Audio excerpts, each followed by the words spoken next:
We're Susanna and Luke, Sulu for short. We love exploring the outdoors and going camping whenever we can.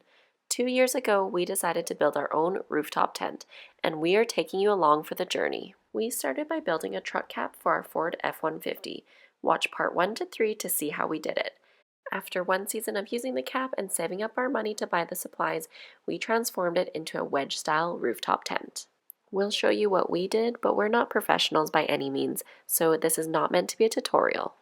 We hope you'll stick around and see where our next adventure takes us. Welcome to part 4 of the truck cap build. We are finally adding the rooftop tent to the cap.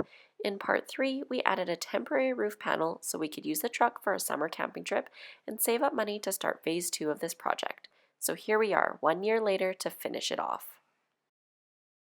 So how did we go from this temporary roof to this pop-up frame?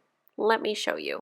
We ordered 4.5-inch aluminum extrusion from Rocky Mountain Motion Control in BC, measured and cut to fit over our truck cap frame with an overhang.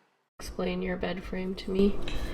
This is the frame of the tent. Okay, wait, which is this aluminum frame? Aluminum frame. Okay. And then I have to make like a bed frame out of steel, which are these inner lines, and we just figured out how much space we need for this one. We're also gonna have a flip up down bed frame up top here so we can lie on the whole space and hopefully have Luna up there with us. Well, you heard the man. Make a bed frame out of steel. He used 1-inch steel and welded this together. We removed the original stationary roof, which we will use again later. Getting this few 100-pound truck cap off of the truck with the two of us was a challenge, but I am happy to say we were able to do it. As Luke would say, Mama didn't raise no bitch. We did it! That's great. Oh! Luke also welded these touch points for the bed frame to rest on. They are welded into the inside part of the truck cap frame. Once the welds were grinded and cleaned up, we were ready for painting. We used the trim-clad rust paint again in the flat matte black. Bed frame is done-ish. Yes, actually, is it done, Luke? The frame? No, there's some plywood on it. Okay, the bed frame is not quite done, but almost done. We have it like set up how it would be on the truck, which is very exciting. And then I think this is one of the most difficult parts, but we have to figure out where to place the pistons or the struts to be able to open and close these things. And for some reason, our brain doesn't understand how to do that. We eventually figured it out, and Luke welded on anchor points for the struts to attach to the steel frame. To ensure it was weather sealed, we had to attach the aluminum frame together with another homemade special. A welded plate with some butyl tape or weather stripping, I honestly can't remember, to seal in all the little cracks. And we added some hinges so the roof could be attached to the frame and pop up to give us that wedge shape. This corded weather stripping fits perfectly into the extrusions, so it would help seal the roof to the frame when the roof was closed. Next up is our bed platform. Luke used 3/4-inch plywood, measured and cut to be exactly fitting on the steel frame that he made us.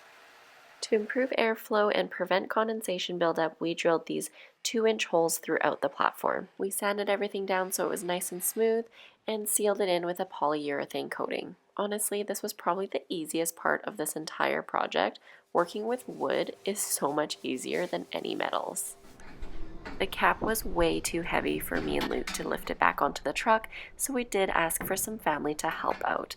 But seeing it up there makes it look so legit.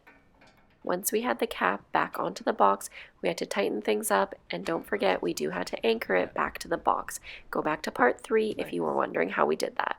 The roof is latched shut when the tent is closed. We also put a padlock through it for extra security.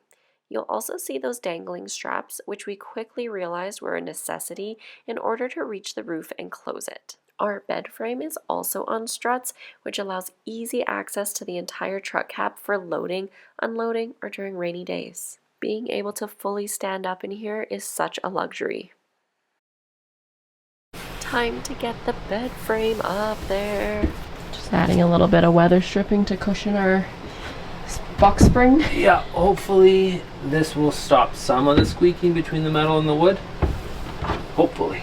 That's the theory. This 5-minute video is literally weeks and weeks and hours of hard work, and we're gonna leave you off with this. Our bed frame is done, the platform is up, we were able to get the roof on. Next part, we're gonna show you how we finish off this rooftop tent. Luke literally sews us the fabric and installs it. I'm still shocked. Thanks for watching Sulu Outdoors. We'll see you in the next one.